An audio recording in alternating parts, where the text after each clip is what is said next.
ውስጥ 3 ቀን ነው የምቆየው። ቢሆንም ቋርፍ የሚባል ምግብ አለ። ከዛ ውጭ እህል አይሻገርም። እና ይሄን ምን ላድርገው ማለት እዚሁ ቁጭ አድርገው ግን ኃጢአትም አይሻገርም ነው ያለው? አዎ ኃጢአት አይሻገርም። እንዴት? እንደ ካባው ወልቆ ነው የሚቀረው። ሰባህ الخير يا جماعه እንዴት አደራችሁ? የዛሬዋ ቀን ለኛ ለሙስሊሞች በጣም ልዩ ቀናትና ባለን መደሰትን እንልመድ። ሰው ሀገርን ብንሆን ያኒ እስኪ ያለፋል ይባል የለ ለኛ ለሙስሊሞች ወሃቢዮችን አካትም ለምን እንደዛ እንዳልኩኝ ታውቃላችሁ? በትላንትናው ዕለት በዋዜማው አንድ ቪዲዮ ወደዚህ ሲያዘዋውሩ ተመለከትኩኝ። እሸቱ መለሰ ገዳም ሄዶ የአባቶችን አር በላ። ያኒ ቃላቱን እንኳን ስትጠቀሙት አልሰቀጥጣችሁ? ያ ተክል ቁርፋ ከሚባል መራራ ቅጠል የሚዘጋጅ ያ ምግብ የሚዘጋጅ ምግብ ነው። እሱንም መነኩሴዎች የሚበሉ ቢሆንስ ምን አገባችሁ? ምን አገባችሁ? ወሃቢዮች ዘላለማችሁን በማገባችሁ እየገባችሁ እኛ ሙስሊሞችን አታሰድቡን።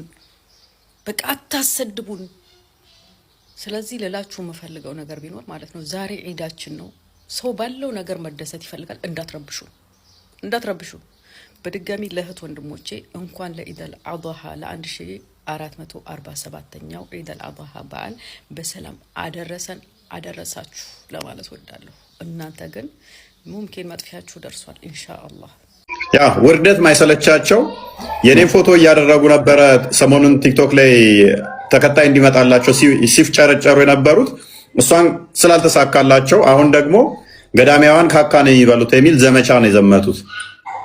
አስከትለው ገዳሚያዋን ካካ ይበላሉ የሚል ማለት ነው። ውባህዮች ጭንቅላት የላቸውማ። በምን ያገናዝባሉ? በምን ያስተውላሉ? ካልዋሹ አምላካቸውን እውነት ማድረግ አይችሉም። ውሸታቸው ብቻ ነው አምላካቸውን ህልውና የሚያስቀጥለው።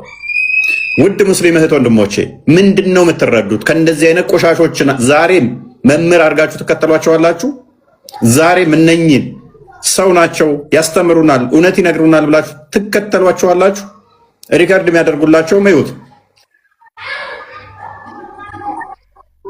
የአባቶች አር ላይ መንፈስ ቅዱስ አርፏል። አብዙላሂ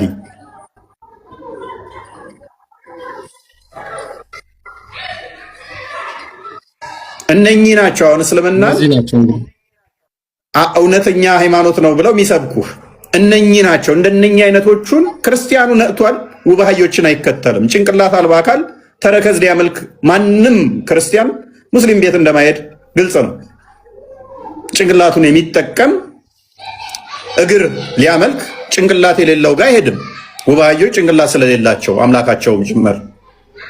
ሙስሊሞች መቼ ነው የምናውቁት ነው? ከተኛችሁበት ከገባችሁበት ማደንዘዣ መቼ ነው የምባንኑት? እንዲህ ድራማ እየሰሩ በሐሰት የሰው ሃይማኖት ላይ ውሸት እየተናገሩ በግልጽ በመረጃ እያሳየናችሁ መቼ ነው የምባንኑት ነው? በኡስታዞች ደረጃ ኡስታዞችን ተዋቸው። በድርጅት ኡስታዞችን የሚያሰማራ ድርጅት እንኳን ሳይቀር የአንድና የቤተ እምነት በሐሰት ሲጽፍ በሐሰት እንደዚህ ሲያወጣ ሲለጥፍ ዛሬም ትከተላላችሁ እንደነኛ አይነቶችን። ዛሬም እነሱ ይመሩናል ብላችሁ እነሱ ስር እውነት ይነግሩናል ብላችሁ ታስባላችሁ? ክርስቲያኑ ኦልሬዲ ባኗል፣ ነቅቷል።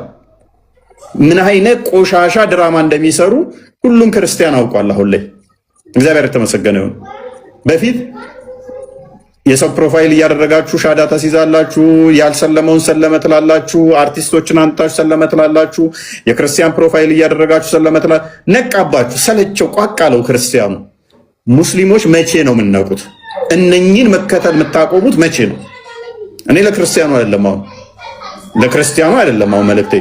ሙስሊሞች መቼ ነው የምናውቁት? እነኚህን የምትከተሉት መቼ ነው? መከተል የምታቆሙት መቼ ነው? ወይ እንግዲህ ይሄም አሁን ተጸይፎ አሁን ሙስሊም ሆኖ ነው። ምክንያቱም ማገናዘብ አይችልም። ሙባህዮች ቀጥልሽ። እስኪ እነዚህ ይሄን ቪዲዮ ላስደምጣችሁና ሌላም ጨምርላችኋለሁ።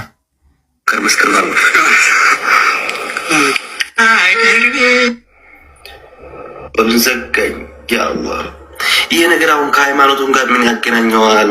ከባህልም ጋር አገናኘውም ብዬ ነው ማለት ከትምህርትም ጋር ከሃይማኖት ትምህርቶች ጋር አንዳንድ ነገር ከዚህ ይገናኛል ከምክርም ጋር ደግሞ በቃ እንደ ሳይንሶቹ ስንወስደው ምንድን ነው ይሄ የአባቶች ምን ለምን ለአባት አይደለም የትልቅ ሰው ምናምን ለምን ተዘቅዝቆ ወደዛ ሄድ? እንዴት ነው አስባችሁት? ምንድን ነው የምትሉ ሰዎች ደግሞ ካካ ነው ወላሂ ለዘብ ካካውን ነው የኮረሸው። ወላሂ ላዚም ነው ያለው አይደለ? ወላሂ ላዚም የሚኮረሽመው ካካ ነው። ወላሂ ላዚም እያለ እየማለ የሚበላው ካካ ነው ይላል። ምክንያቱም ለአምላካቸው መዋሸት ይችላሉ፣ ዋሽተው ሰዎችን ማታለል ይችላሉ። ወላሂ ካካ ነው እያለ ማለት ነው። ቪዲዮ ቆራርጠህ የሐሰት አቀናብረህ ወላሂ ላዚም ካካ ነው የሚበላው፣ የአባቶችን ካካ። እንደዚህ ዘና ብሎ ይሄ ሲታይ አሁን ዘመናዊ ይመስላል። ይሄ አሁን ወጣት ሲታይ ገና ወጣት ነው ሲታይ የሆነ አራዳ ነገር ይመስላል። እንግዲህ ቴክኖሎጂ የሚጠቀም ይመስላል። ክሊክ አድርጎ ነገሮችን ማገናዘብ የሚችል ይመስላል። ግን ውባህያ ተከታይ ስለሆነ ውባህያ ስለሆነ ጭንቅላት አልባ አካል የሚከተል ተረከዝ አምላኪ ስለሆነ ይሄ አይሰራም። ንፍጥ ነው የሞላው። ሰው እንዴት ይህንን አይጠቀምም? ለምን ጎግል አያደርግም? ቢያንስ ለምን መረጃዎች ዲግ አያደርግም? ምክንያቱም ውባህያ ነው። ውባህዮች የተጫኑትን ማድረስ ነው። እግር እንጂ ጭንቅላት የላቸውም። አምላካቸው ልክ እግር እንዳለው ጭንቅላት እንደሌለው ወላሂ እየበሉ ያሉት ካካ ነው ብሎ ይምላል። ምክንያቱም ዋብያ ነው፣ ውባህያ ማለት ነው። ውባህያ ድሮም ከምጫን ውጪ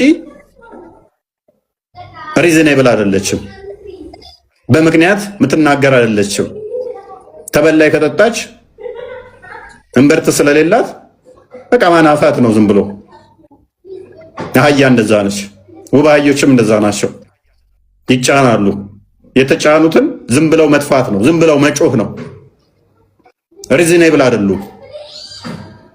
አንድ ተቋም ኡስታዞችን ተዋቸው። ኡስታዞቹን የሚልክ ተቋም በገዳም ውስጥ የሚበላው ካካ ነው ብሎ ይጽፋል።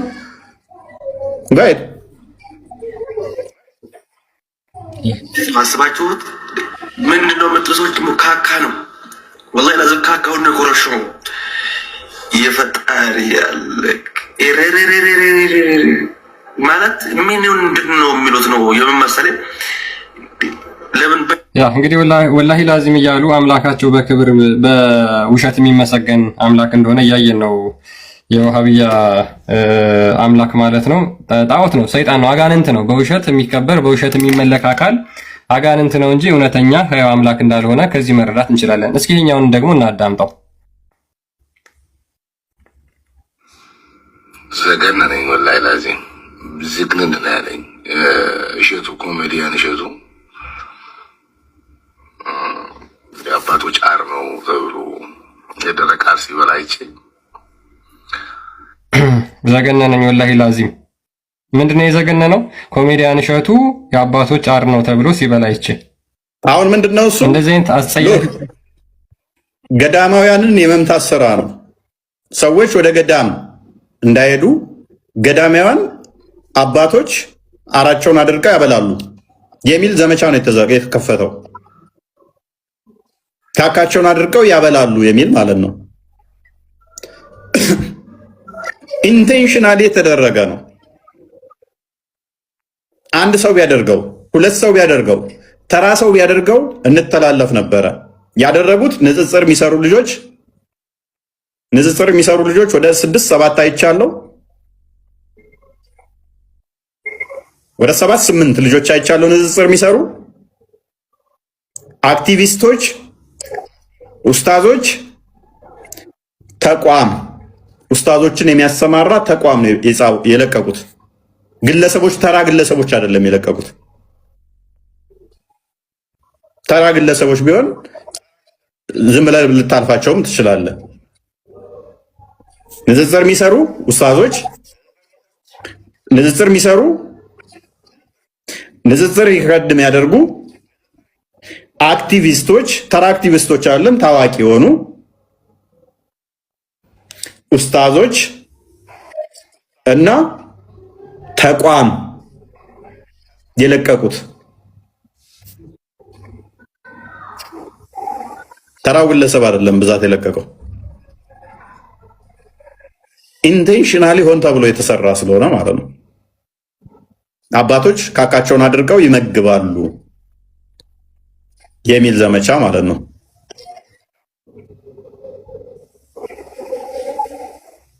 ጋይድ